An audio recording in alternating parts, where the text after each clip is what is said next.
Hello नमस्कार। तो चलिए शुरू करते हैं एक बार और एक और फ्रेश और कमाल सेशन में। यहाँ पर हम लोग डिस्कस करने वाले हैं बहुत ही रैपिड 5-10 मिनट में 20-30 क्वेश्चन। ठीक है, आपको पता ही होगा और ना नहीं पता है तो आप रिवाइज करिए और ये बहुत रिवीजन के लिए बहुत हेल्पफुल है और आने वाली सारी एग्जामों के लिए बहुत इंपॉर्टेंट क्वेश्चन है। तो चलिए पहला क्वेश्चन नंबर देखते हैं। निम्नलिखित में किस आंदोलन के साथ संबंधित थे? ठीक है, बताइए। तो जो विनोबा भावे, मेधा पाटकर, ये सब इंपॉर्टेंट क्वेश्चन है, सीधे डायरेक्ट पूछ लेते हैं। तो एक बार अगर आपको पता है तो आपने मिला लिया होगा अब तक, तो नहीं पता है तो मैं बता देता हूँ। जो विनोबा भावे हैं ये भूदान से संबंधित हैं। ठीक है, भूदान से। और मेधा पाटेकर नर्मदा बचाओ। ठीक है। सुंदर लाल बहुगुणा जो है ये चिपको आंदोलन से है। ठीक है, सुंदर लाल बहुगुणा डायरेक्ट पूछ लेते हैं। सुंदर लाल बहुगुणा और संपूर्ण क्रांति जयप्रकाश नारायण। ठीक है, अब आप देख लीजिए इसका आंसर क्या हो जाएगा, दिस वन आंसर। ठीक है। क्वेश्चन नंबर 2, दल रहित लोकतंत्र के पक्ष में कौन था? कि कोई भी दल रहना ही नहीं चाहिए, मतलब बिना बिना किसी पार्टी के जो है ना लोकतंत्र ऐसे चलना चाहिए। तो इसका आंसर क्या था? इसका आंसर था पहला जयप्रकाश नारायण। हमने बताया भी था, इन्होंने एक दास कैपिटल जो है ना इससे प्रभावित होकर, कार्ल मार्क्स से प्रभावित होकर अपनी एक पत्रिका लिखी थी, प्रियजन पत्रिका। तो अभी इससे पहले डिस्कस भी किया है। तो इसीलिए उन्होंने बोला था दल रहित होना चाहिए। और जो 1957 का जो आम चुनाव था, इसके बाद में ये पूरी तरह से राजनीति से उन्होंने संन्यास भी ले लिया था। ठीक है। और इन्होंने ये भी कहा था कि जो पार्टी आधारित राजनीति है भारत के लिए बिल्कुल भी उचित नहीं है। पार्टी विहीन लोकतंत्र की उन्होंने वकालत की थी। बहुत इंपॉर्टेंट है, इसलिए इसको याद रखना। भारत का पहले पहले जो रक्षा मंत्री कौन थे? अब तक आपका आंसर आ गया होगा। तो इसका आंसर है बलदेव सिंह। ठीक है, इंपॉर्टेंट है, याद रखेंगे। क्वेश्चन नंबर 4, स्वतंत्र भारत में पहली गैर कांग्रेस सरकार किस राज्य में बनी? तो इसका आंसर क्या होगा? केरला। ठीक है, याद रखना। गैर कांग्रेस जो सरकार थी, कांग्रेस बनी थी। और सीपीआई अगर आपको पता होगा, अगर भारतीय कम्युनिस्ट पार्टी बोलते हैं इसको, 1957 टू 59, याद रखना। ठीक है, इस टाइम पे बनी थी। अगला क्वेश्चन है, हमारे संविधान इतिहास में 26 नवंबर 1949 महत्वपूर्ण दिन है क्योंकि? देखिए ये दिन क्यों महत्वपूर्ण है, इसका आंसर क्या हो जाएगा? इस दिन संविधान अंगीकार किया गया था 26 नवंबर 1949। तो ये प्रीएम्बल में लिखा हुआ भी है कि 26 November 1949 hereby adopt to our constitution. तो इसका आंसर ये हो जाएगा। क्वेश्चन नंबर 6 की ओर बढ़ते हैं। 1927 में ब्रुसेल्स में दलित राष्ट्रवादियों की कांग्रेस में राष्ट्रीय कांग्रेस की ओर किसने भाग लिया था?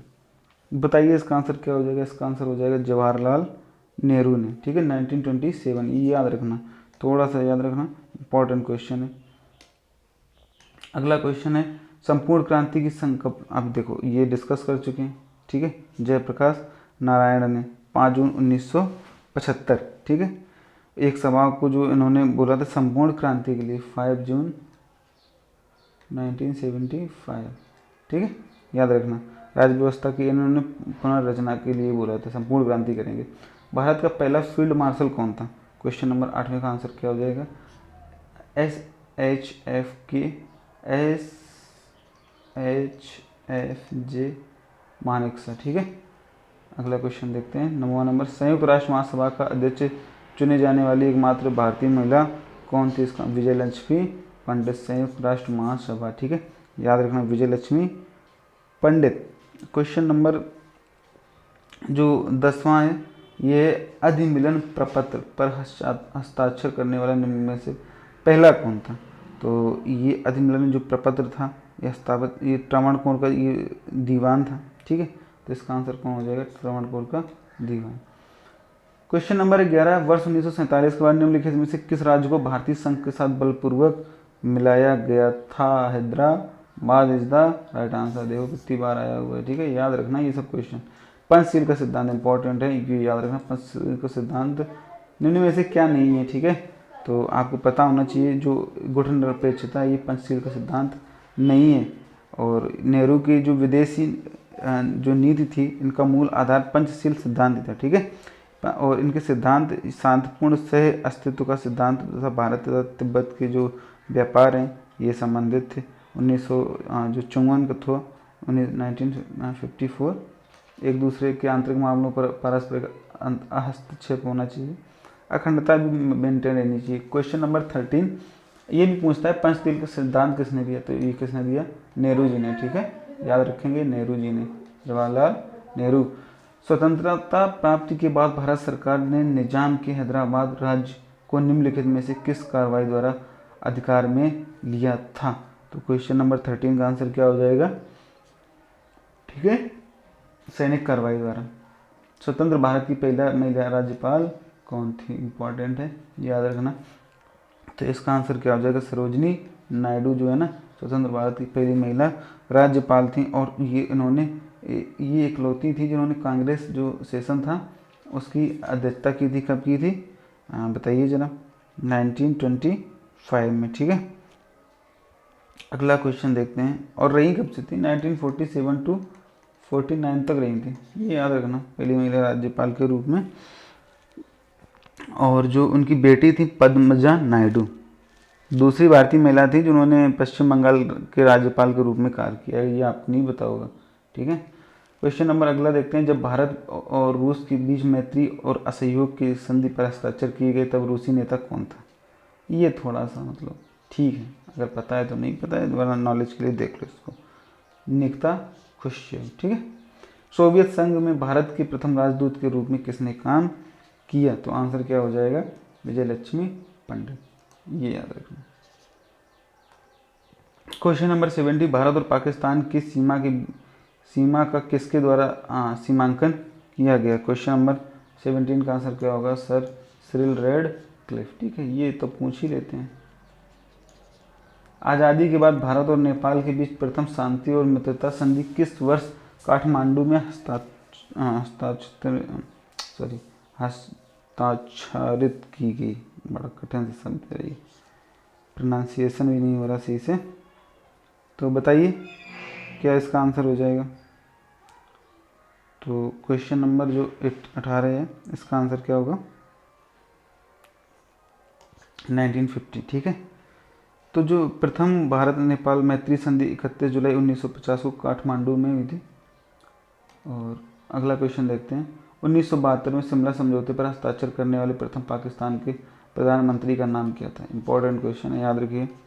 इसका आंसर क्या हो जाएगा, ठीक है, भुट्टो, जेड ए भुट्टो।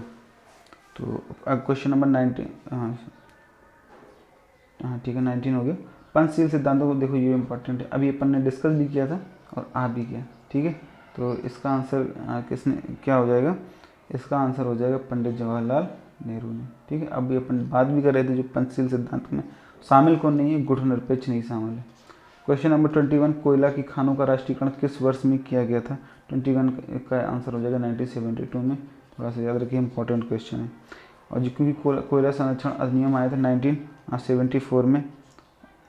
और क्वेश्चन नंबर 22,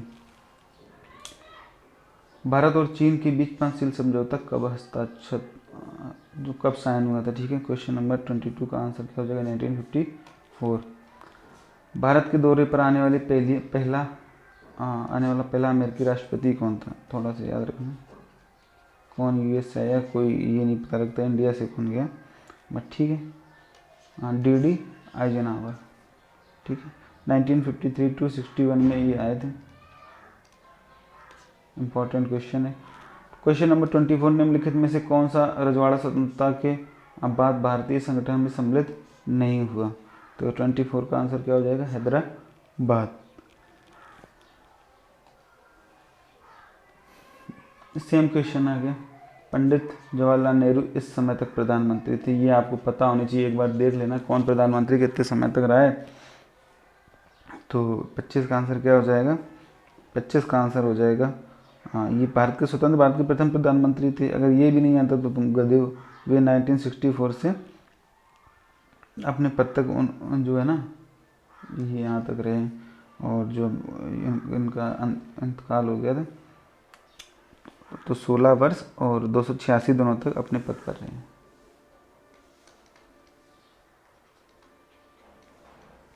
ठीक है, इतने दिनों तक रहे।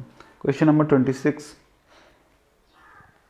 अब ये तो सुचेता कृपलानी जी हैं, सबको पता होगा। ठीक है, और जो भारत की प्रथम महिला मुख्यमंत्री सुचेता कृपलानी जी, और उत्तर प्रदेश से थी, यूपी से।